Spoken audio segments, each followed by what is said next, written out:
안녕하십니까. 복된 안식일입니다. 이렇게 이 귀한 안식일 날 여러분들을 뵙게 되니까 너무 반갑고 즐겁고 행복하고 감사합니다. 오늘 저는 혀는 곧 불이란 말씀을 드리려고 하는데, 우리 혀는 축복도 되고 또 저주도 됩니다. 잘 사용할 때는 굉장히 축복이 되고, 어떨 땐 말 한마디로 천냥빚 갚는다 이런 말도 있지 않습니까? 그리고 말의 은사가 얼마나 대단한지 그 말로 사람을 사로잡기도 하고 사람들을 예수님께로 인도할 수도 있고, 그러나 그 말 한마디에 사람들의 부하가 끓게 하고, 그리고 화가 노도처럼 그렇게 나오기도 하는 것이 바로 말이, 혀가 주는 것이라고 생각합니다. 축복의 말은 격려와 사랑과 또 동정과 위로와 정직한 칭찬의 말이 축복의 말일 것이고, 저주의 말은 남의 기를 죽이고 또 비판하는 말, 또 험담, 또 비방하는 말 등일 것입니다. 축복의 말은 예쁜 말이라고 생각이 듭니다. 예쁜 꽃, 예쁜 아가, 예쁜 새 등을 볼 때 우리는 자주 보고 싶어 합니다. 우리 하늘아버지께서 우리에게서 듣고 싶어 하시는 말이 어떤 말일까요? 만일 우리 자녀들이 아버지, 어머니, 저를 이 세상에 있게 해주시고 또 예수님을 사랑할 수 있게 키워주시고, 그래서 너무 행복하고 너무 감사해요, 그런 말을 이제 하면 할수록 그 부모의 말은 참 기쁠 것이라고 생각이 듭니다. 제가 몇 달 전에 이런 아주 예쁜 말을 발견을 했습니다. 그건 뭐냐면은, 난 지금 이 순간 너무너무 행복하고 너무너무 감사해. 여러분도 한번 따라해 보시지 않겠습니까? 나는 지금 너무너무 행복하고 너무너무 감사해. 난 지금 이 순간에 너무너무 행복하고 너무너무 감사해. 저는 이 말을 하루에도 수십 번, 어떤 경우에는 100번도 넘게 반복을 합니다. 난 지금 이 순간 너무너무 행복하고 너무너무 감사해. 그런 말을 그러면은 제 마음이 더 행복해지고 더 감사한 마음으로 이렇게 뿌듯해지는 그러한 느낌도 들고, 그리고 하나님의 귀하신 사랑을 더 많이 느낄 수 있는 것 같습니다. 또 두 번째 제가 발견한 이쁜 말 가운데 하나는 이런 말입니다. 여러분도 여러분 곁에 있는 분들을 이렇게 보시면서 당신은 복덩이야 하면서 쿡 치고서는 찌르고 한번 얘기를 해보십시오. 당신 참 복덩이야. 아직 안 하시는 분도 계시는 것 같은데, 당신 참 복덩이야. 몇 년 전에 예서라고 하는 아이가 우리 교회 어떤 분의 손녀딸이에요. 근데 이제 캘리포니아에 있다가 여기 이제 여름에 이제 온 적이 있어요. 그런데 이 아이가 이렇게 팔을 벌리면은 저한테 확 와서 안기고, 그리고 이제 언니들이 이제 설거지를 하는데 자기도 가가지고 거기에서 이제 설거지를 이제 하고, 이제 이러면서 얼마나 복덩이처럼 그렇게 있는지 몰라요. 이제 이 세상에 많은 사람들은 자기가 복덩이라는 사실을 모르고 있는 경우가 많습니다. 우리가 당신 참 복덩이야 하고 그렇게 하면은 그 사람은 그 복덩이가 된 것을 증명하려 애를 쓸 것이고, 그것 때문에 나보고 복덩이래 하면서 즐거워할 것이라고 생각이 듭니다. 그 다음에 또 다른 한 가지는 옆에 사람한테 당신 참 천재야 그렇게 해보십시오. 당신 참 천재야. 당신 참 천재야. 아니, 이러고 봤더니 아주 당신 멍청한 게 아니네. 어떤 사람이 천재입니까? 이 세상의 모든 것을 다 가질지라도 하늘나라를 잃어버린 사람은 천재가 아닙니다. 그러나 이 세상의 모든 것을 잃을지라도 하늘나라를 소유할 수 있는 그러한 사람들은, 하늘나라를 선택하는 사람들은 바로 천재입니다. 여러분들이 다시 옆 사람 보시면서 당신 천재네 하고 해보십시오. 해보세요. 당신 천재네.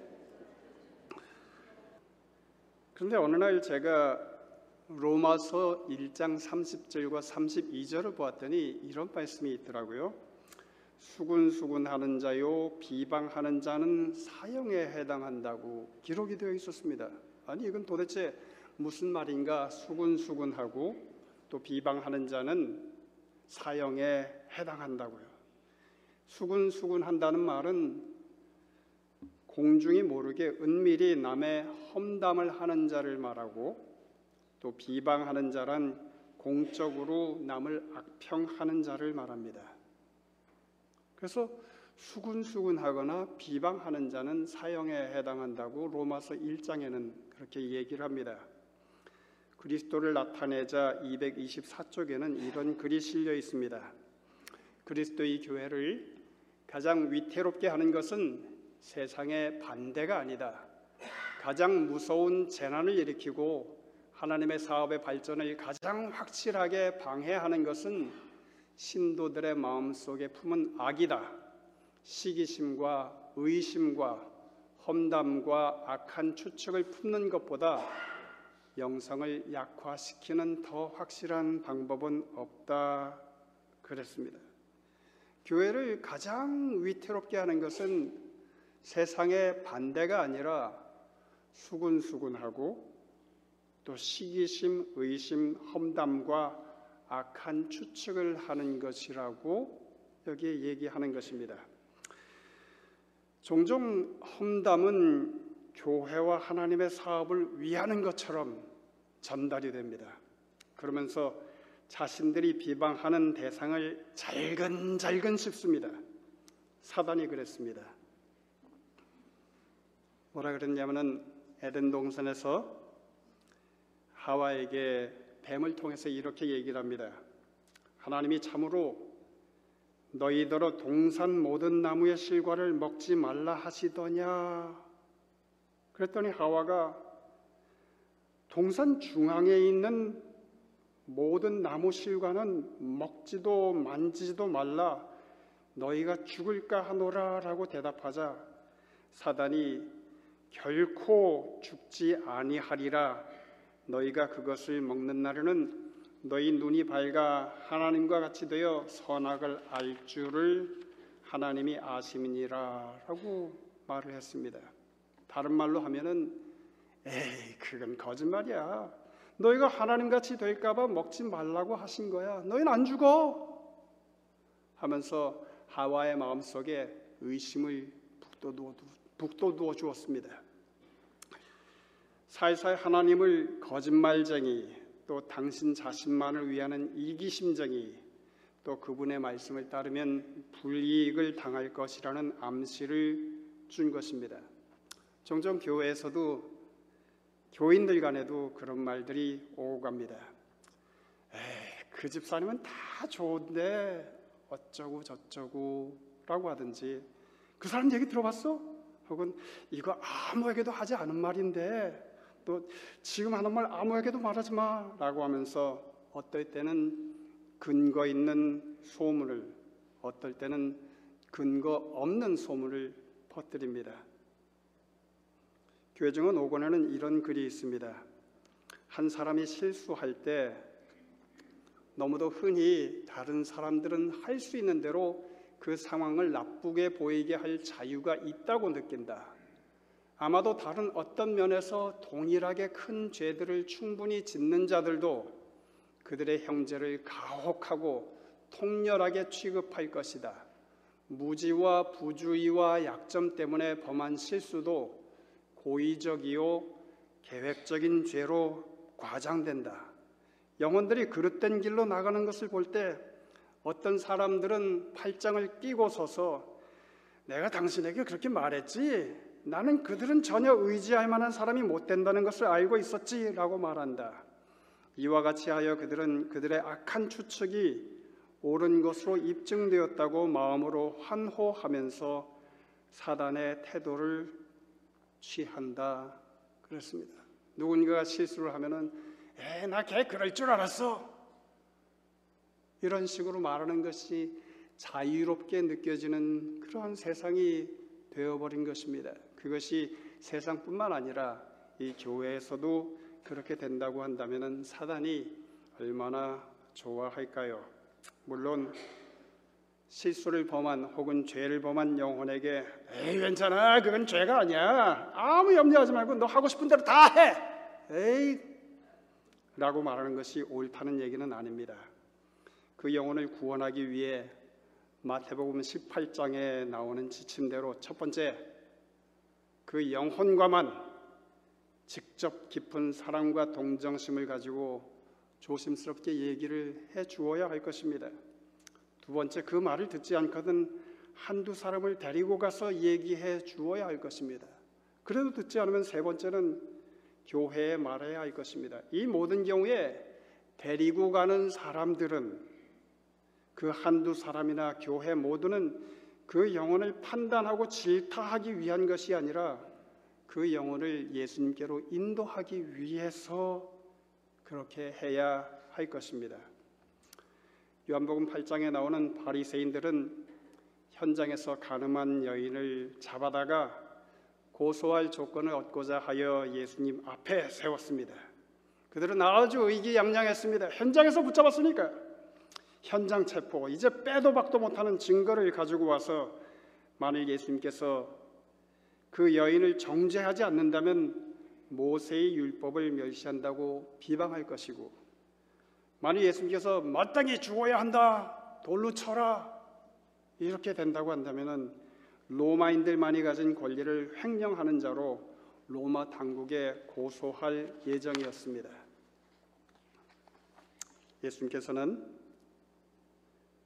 잠시 동안 수치심으로 떨고 있는 여인과 인간적인 동정조차 없는 철면피한 고관들을 바라보셨습니다. 흠없이 순결한 그분의 정신은 그 광경을 보고 움츠러들었습니다. 아니, 사람들이 어떻게 이렇게 사악할 수 있지? 어떠한 목적으로 이런 문제를 당신께 가져오게 되었는지 그분은 잘 알고 계셨습니다. 그분께서는 당신 앞에 있는 모든 사람들의 마음을 읽고 그들의 품성과 생애의 어떠함을 잘 아셨습니다.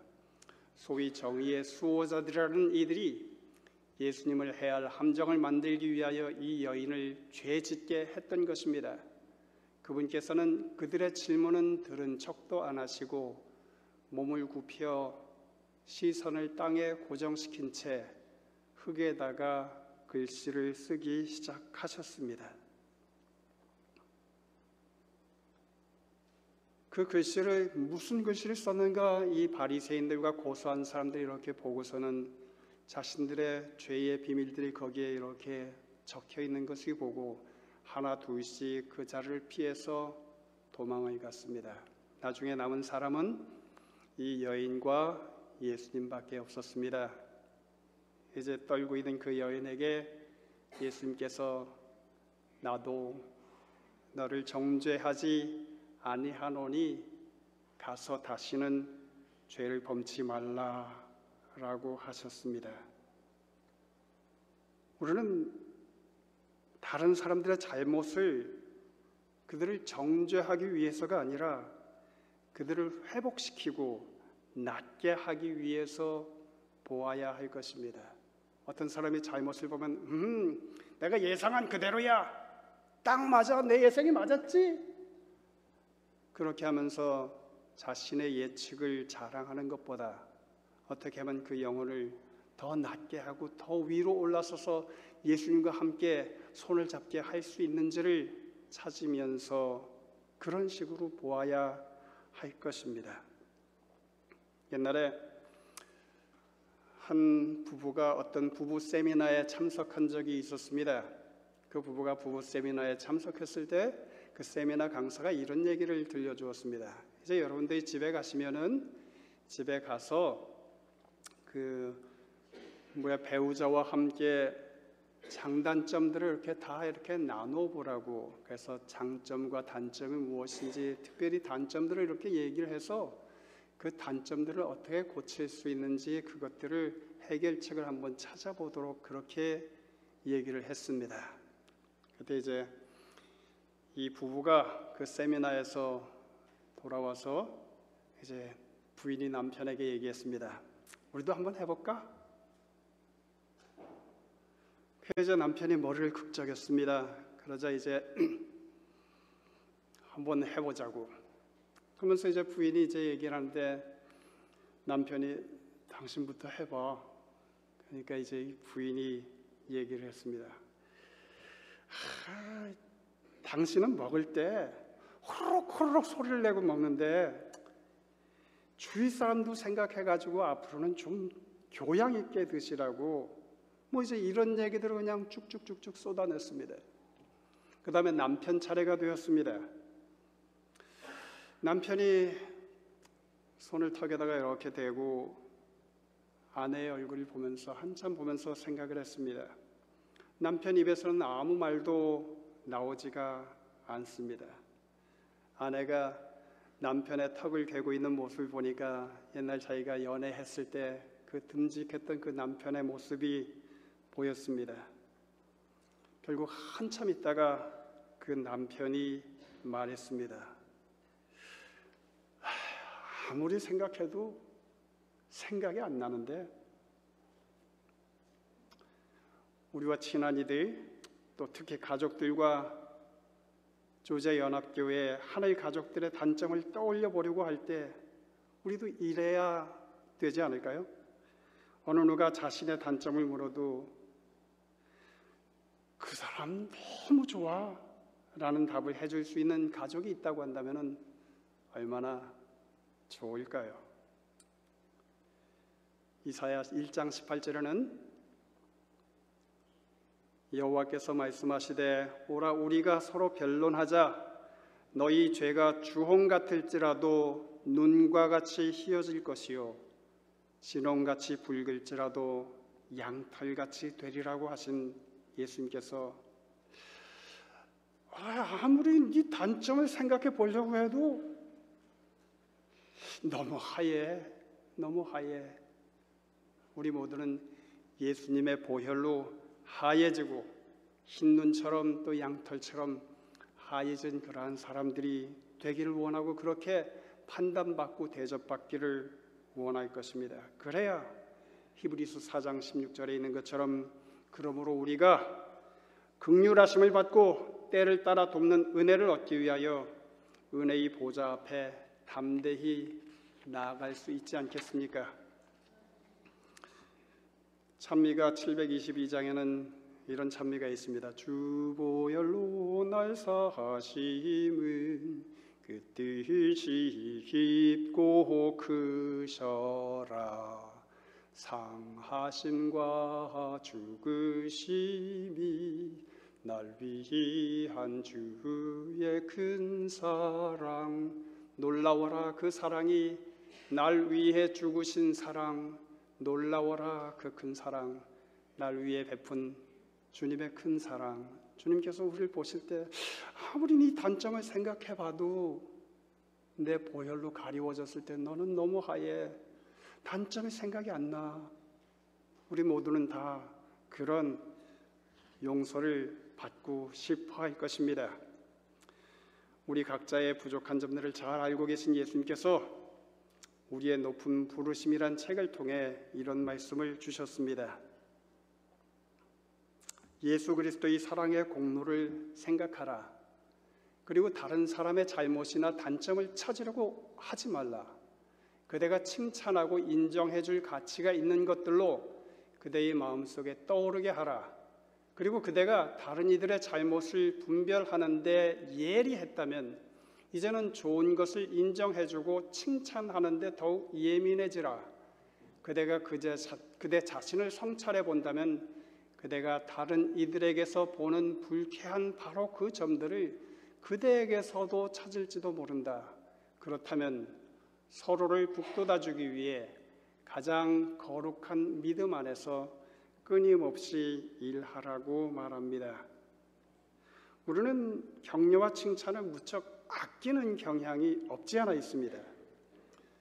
종종 우리 목사님께서 설교를 마치고 나면은 제가 이렇게 개인적으로 이렇게 만날 때 이렇게 말합니다. 어떤 부분이 참 좋았습니다. 고맙다고.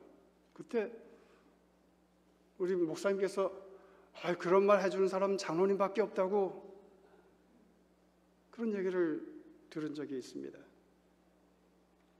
목사님의 말씀에 은혜 받았다고 감사하고 말하면 안 되는 것일까요?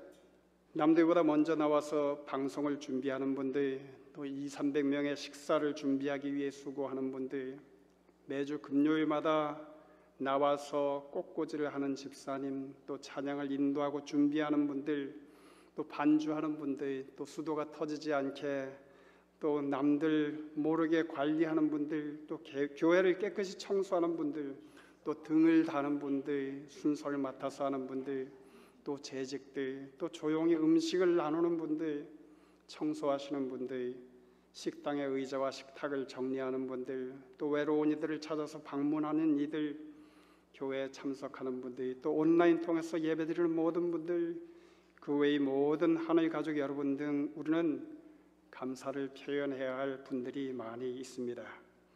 우리에게는 불평하며 비난하며 비판하는 이들이 아니라 약한 손을 강하게 하여주고 떨리는 무릎을 굳세게 하여주는 역할을 하는 사람들이 필요합니다. 특별히 우리는 혀를 조심하라는 말을 많이 듣습니다. 마태복음 7장에는 비판을 받지 아니하려거든 비판하지 말라. 너희의 비판하는 그 비판으로 너희가 비판을 받을 것이요 라고 말합니다. 그 다음에 로마서 2장 1절은 그러므로 남을 판단하는 사람아 물론 누구든지 내가 핑계치 못할 것은 남을 판단하는 것으로 내가 너를 정죄함이니 판단하는 내가 같은 일을 행함이니라. 이런 말씀도 있습니다. 그리고 그 이웃을 극히 허는 자를 내가 멸할 것이요. 아까 로마서 1장 30절 32절에 수군수군하는 자, 비방하는 자는 무엇에 해당한다고요? 사형에 해당한다고 했습니다. 그 이웃을 극히 허는 자를 내가 멸할 것이요. 또 잠언 17장 9절에는 허물을 덮어주는 자는 사랑을 구하는 자요 그것을 거듭 말하는 자는 친한 벗을 이간하는 자니라 라고 했습니다. 교회적인 국어에는 스탁브리지 홀랜드라고 하는 형제 이야기가 나옵니다. 스탁브리지 홀랜드는 메인주에서 제일 처음으로 제7 안식일 예수 재림교인이 된 사람입니다. 그런데 이 스탁브리지 홀랜드 형제 가정에는 그 제임스 화이 부부도 이제 많이 다녀갔고 많은 그 나그네들이 그곳에 와서 그곳에서 진리를 또 배우기도 하고 다녀가기도 하고 그래서 친절로 잘 돌보는 분이 이 스탁브리지 홀랜드 부부였습니다.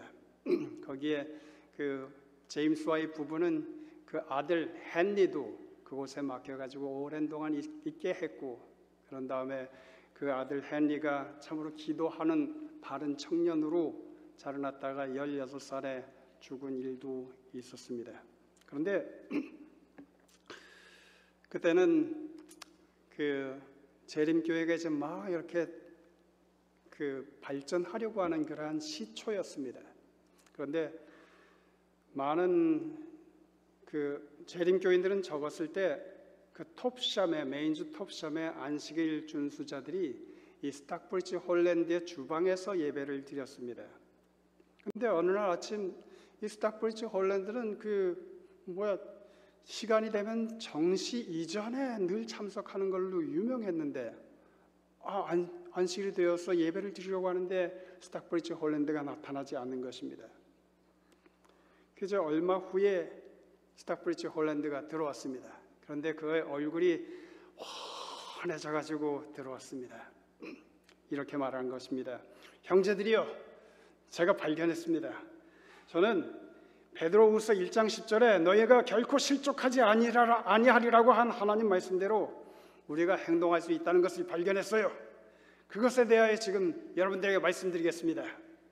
그리고는 그는 가난한 어부인 한 형제가 마땅히 존경받아야 할 만큼 존경받지 못한다고 그렇게 오해를 하고 있는 것 같은 생각이 들었어요. 그러면서 스탁브리치 홀랜드 형제나 다른 형제들이 다 교만하고 자기보다 좀 낫다고 하는 것처럼 그렇게 생각이 들고 자기를 멸시한다고 하는 그러한 생각이 들었다고 합니다.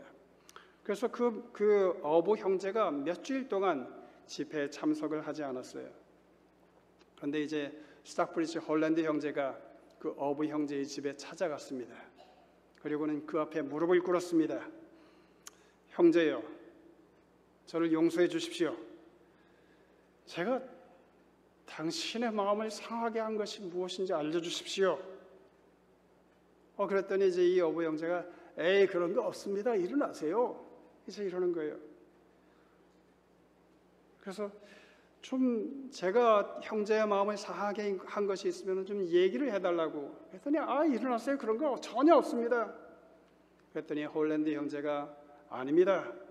분명 저한테 섭섭한 것이 있습니다. 왜냐하면 우리는 전에 이야기도 서로 잘 나누었고, 그런데 지금은 형제가 저한테 아무 말도 하지 않습니다. 저는 무엇이 문제인지 알기를 원한다고 스탁브리치 홀랜드가 어부 형제에게 말했습니다. 그랬더니 이 어부 형제가 형제여, 일어나십시오. 아니요, 일어나지 못합니다. 그러면 제가 내려앉아야 되겠네요 하면서 어부 형제도 같이 무릎을 꿇었습니다. 그러면서 이 어부 형제가 말했습니다. 자신이 얼마나 철없는 짓을 했는지, 얼마나 악한 추측을 많이 했는지를 고백하면서, 그러나 이제는 이 모든 것을 다 버리겠습니다 라고 했습니다. 홀랜드 형제가 이 이야기를 했을 때 그의 얼굴은 주의 영광으로 빛이 났습니다. 그가 이야기를 막 끝마쳤을 때 그 어부와 그의 가족들이 집회로 그곳으로 이제 들어와서 아주 훌륭한 집회를 마쳤습니다. 화이트부에는 여기에 교회 증언 9권에 이렇게 씁니다. 우리 중 어떤 사람이 홀랜드 형제가 취한 행동을 따른다고 생각해 보십시오. 우리의 형제들이 악한 추측을 할 때 우리가 그들을 찾아가서 내가 형제에게 해가 되는 일을 했다면 용서해 주십시오라고 말한다면 우리는 사단의 마력을 깨뜨리고 우리의 형제들을 시험에서 벗어나게 할 것입니다. 그대와 그대의 형제들 사이에 아무것도 개입되지 않게 하십시오. 그대가 의심의 쓰레기를 제거해 버리기 위해 희생함으로써 할 수 있는 일이 있다면 그 일을 하십시오. 예수님께서는 우리가 형제로서 서로 사랑하기를 원하십니다. 그분께서는 우리가 동정적이고 예의 바르기를 원하십니다. 그분께서는 우리의 형제들이 우리를 사랑하고 그리스도께서 우리를 사랑하신다는 것을 믿도록 우리 스스로를 교육시키기를 원하십니다. 사랑은 사랑을 낳습니다. 여러분, 비방하는 것, 험담, 수군수군하는 것은 사형에 해당하는 죄입니다. 비방하는 말은 엄격한 의미에서 식인종의 행위이다. 생명의 떡인 하나님의 말씀을 먹고 하나님의 위대하고 귀중한 약속에 담긴 골수와 기름을 먹는 것을 즐거움으로 여기고 사는 사람들의 입에서 남을 비방하는 말이 나와서는 안 된다. 예수 그리스도를 통하여 하늘의 천사들과 교제하는 사람들은 비방하는 자들, 그 식인종들과 함께 앉아 어리석은 잡담에 빠져들지 않을 것이다. 예수 그리스도께서는 당신의 자녀들이 기도와 친절과 자애롭고 선한 행위로 그분의 동력자가 되기를 원하신다 그랬습니다. 예수님께서는 감람산에서 베드로가 다 주를 버릴지라도 나는 언제든지 버리지 않겠나이다 라고 베드로가 말했을 때 오늘 밤 닭 울기 전에 네가 3번 나를 부인하리라 고 하셨고, 그러자 베드로는 내가 주와 함께 죽을지언정 주를 부인하지 않겠나이다 라고 아주 자신 있게 대답했습니다. 그러나 베드로는 금요일날 새벽 예수님께서 가야바의 집들에서 대제사장과 하속들에게 모욕을 당하고 있는 동안에 예수님을 3번 부인했고 닭 울음소리가 들릴 때 재판장들로부터 얼굴을 돌려 자신을 바라보는 예수님과 눈이 마주쳤습니다. 예수님의 얼굴의 표정의 모습이 이랬습니다. 그 부드러운 얼굴에서 그는 깊은 동정과 슬픔을 볼 수 있었을 뿐 분노의 그림자는 추호도 볼 수 없었다. 창백하고 고통에 차이는 얼굴과 파르르 떨리는 입술과 동정과 용서의 정이 서린 그분의 모습은 화살처럼 그의 마음을 찔렀다. 양심은 일깨워졌다. 기억은 되살아났다. 그리하여서 베드로는 마구 눈물을 흘리면서 달려간 곳이 겟세마네였습니다. 그리스도의 교회를 가장 위태롭게 하는 것은 세상의 반대가 아니라 가장 무서운 재난을 일으키고 하나님의 사업의 발전을 가장 확실하게 방해하는 것은 신도들의 마음속에 품은 악입니다. 시기심과 의심과 험담과 악한 추측을 품는 것보다 영성을 약화시키는 것은 약화시키는 더 확실한 방법은 없습니다. 그 반면에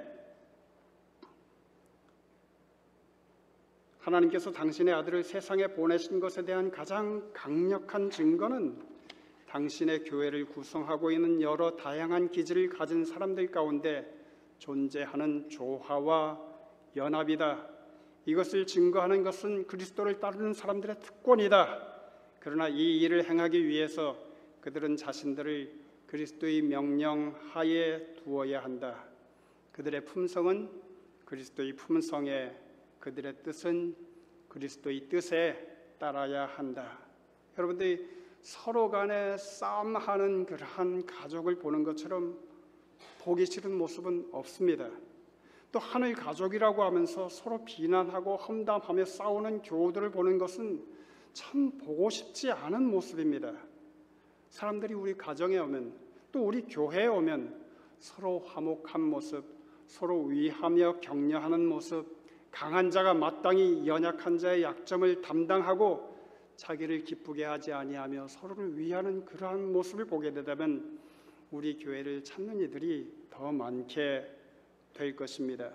여기 아까 얘기했던 것처럼 다양한 기질의 사람들이 조화되고 연합되어 누가 더 많이 예수님을 닮았는가 경쟁하는 그러한 교회가 되는 것이 하나님께서 당신의 아들을 이 세상에 보내신 것에 대한 가장 강력한 증거라고 하셨습니다. 여러분들 누군가를 비난하고 싶은 생각이 드십니까? 자신이 들은 험담으로 인해 자신을 방어하고 싶은 생각이 드십니까? 로마서 8장 1절은 그러므로 이제 그리스도 예수 안에 있는 자에게는 결코 정죄함이 없나니라고 했습니다. 저는 전에 이 말씀을 볼 때 내가 그리스도 예수 안에 있으면은 예수님께서 나를 죄가 있다고 정죄하지 아니하시는구나 그렇게만 이해를 했었습니다. 그런데 새롭게 깨닫게 된 것은 그러므로 이제 그리스도 예수 안에 있는 자에게는 결코 정죄함이 없나니 남을 정죄하는 눈으로 보지 않게 된다는 약속이기도 한 것입니다. 예수님 안에 있으면 비난이나 험담이나 정죄하는 죄는 사라집니다. 심판날에 하나님께서는 우리에 대한 기록책을 샅샅이 다 살피실 것입니다. 아마 기록책의 말, 글, 표정, 생각이란 제목 밑에 우리가 언제 어디서 어떤 상황 가운데 비난이나 험담을 했는지가 적혀 있을지 모르겠습니다. 마태복음 12장 36, 37절에 내가 너희에게 이르노니 사람이 무슨 무익한 말을 하든지 심판날에 이에 대하여 신문을 받으리니 내 말로 의롭다 함을 받고 내 말로 정죄함을 받으리라. 그리고는 이렇게 선언하실지도 모르겠습니다. 김경철이는 14만 4천 회에 걸쳐 말 혹은 글 혹은 표정 혹은 생각을 통해 비난하고 험담을 했고 그에 대해 자백 및 회개하지 않았기에 사망을 선고함이라고 선고하실지도 모르겠습니다. 제가 비난과 험담을 일삼을 때마다 경철이가 저러다가는 영생을 잃고 마는데 하시면서 입술을 파르르 떠시면서 동정과 용서의 정이 서린 표정으로 저를 보시는 모습을 한번 생각해 봅니다. 여러분, 수군수군하며 비방하는 죄는 사형에 해당합니다. 혹 여러분과 하나님 사이 그리고 여러분과 이웃 사이에 껄끄러운 부분이 생각나면 성령님께서는 여러분이 그 문제를 해결하기를 원하실 것입니다. 한 가지 이야기만 더 들려드리고 제가 말씀을 맺을까 합니다. 옛날에 미국의 어떤 농부가 있었는데 그 농부는 매해마다 좋은 옥수수의 최상의 옥수수를 재배하는 걸로 유명해서 매해마다 상을 받습니다. 그래서 기자가 이제 이 농부에게 가서 그 면담을 했습니다. 어떻게 그렇게 그 좋은 그 최상의 옥수수를 재배할 수 있는가요? 그렇게 이제 하면서 여러 가지 질문들을 이제 하는 가운데 이 농부가 한 대답이 이것이었습니다. 저는 우리 이웃들에게 최상의 옥수수 종자들을 다 이렇게 나누어 줍니다. 그랬더니 이제 기자가 아니 그렇게 되면은 그 사람들이 당신보다 더 좋은 최상의 옥수수를 재배하면은 어떻게 되겠느냐고. 그랬더니 이제 이 농부가 하는 얘기가 제가 만일 이 농부들에게 최상의 옥수수 종자를 이렇게 나누어 주지 아니하면은 이제 이 옥수수가 이제 익어갈 때 그때 이것이 이제 화분이 이렇게 막 떨어지고 서로 이제 교배를 이제 하게 되지 않습니까? 바람이 불어오고 그러할 때 만일 저질의 옥수수가 이렇게 자라나고 있는 곳에서 바람이 불어서 그곳이 자기 밭에까지 이렇게 오게 되면은 자신의 옥수수도 최상의 제품이 되지 못한다는 것입니다. 그리하여서 모든 이웃들에게 최상의 옥수수 종자를 이렇게 다 나누어줘서 그것을 재배하도록 그렇게 한다고 했습니다. 우리 모두는 하나님 가족들로 다 함께 하늘로 가기 위해서 이곳에 모였고 이곳에서 예배를 드립니다. 오늘 우리 마음속에 성령님께서 어떻게 하면 좋을까 할 때 예수님의 파르르르 떨리는 그 입술 그리고 동정적인 눈빛 그것이 우리가 내가 또 이러다가는 14만 4천 1번째가 되는구나 그런 생각을 하면서 우리 속에 새로운 소성과 또 부흥이 있게 되면 좋겠습니다. 그리하여서 여러분이 단 한 번도 하늘나라에 이렇게 기록책에서 얘는 사형에 해당돼 라고 하는 그러한 선언이 내려지지 않게 된다고 하면은 참 좋겠습니다. 감사합니다.